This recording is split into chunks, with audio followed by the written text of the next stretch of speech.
সে অনেক দিন আগের কথা। সুন্দরবন জঙ্গলে বসবাস করত এক চালাক শেয়াল ও বাঘ। একদিন শেয়াল বাঘ মামার কাছে আসে। কিরে, তুই কি মনে করে আমার কাছে আসলি? বাঘ মামা, বাঘ মামা, একটা জরুরি বিষয়ে আপনার কাছে আসলাম। হ্যাঁ বল, কি বিষয়ে আসলি আমার কাছে? বাঘ মামা, আমি শিকারে যাব, সেজন্য আপনার কাছে এসেছি। আমার দুইটি বাচ্চাকে আপনি একটু দেখে শুনে রাখেন। ভাগ্নে, তুই আমার কাছে আইছিস, আমি তোর দুইটা বাচ্চারে সামলায় রাখবো।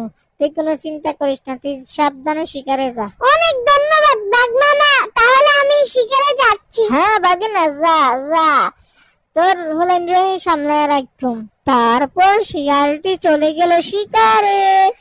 শিয়ালটা চলে গেছে, আর আরাম করে খাওয়ান যাইব এই বাচ্চা করে।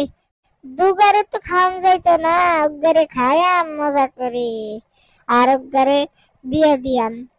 এই নয়সই বুঝাইয়া কয়ে দিয়ে হে বিশ্বাস করে যাবে, হে তো আবাল সুদা। তারপর ওই বাঘটি ওই শিয়ালের একটি বাচ্চাকে খেয়ে ফেললো।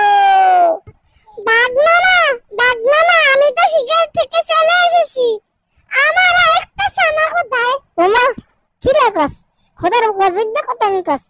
তোর হুত তো তোর হিসে হিসে চলে গেছে, আর তুই আরে কস তুই শিকারে যাওয়ার সময় দেখছি হিসে হিসে যাই গিন। তুই দেখছ, আই তো মনে করছি তোর হুত তোর হিসে হিসে গেছি, না একটু গাই না। আপনি যে শুন দেখছেন আর হিসে হিসে যায়, আপনি কিল্লে বলেন না, হ্যাঁ?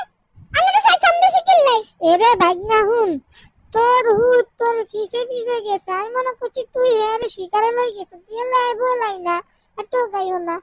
অনেক কি জানি নিতে হে আজই গেছে। বাঘ মামা যাই, আসল ঘটনা কি তা একমাত্র আল্লাহ জানে।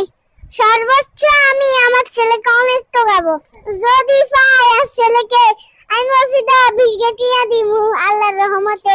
তারপর ওই শিয়ালটি তার বাচ্চাকে অনেক খুঁজাখুঁজি করার পরও পেল না। অনেক দিন ধরে তার জন্য কান্না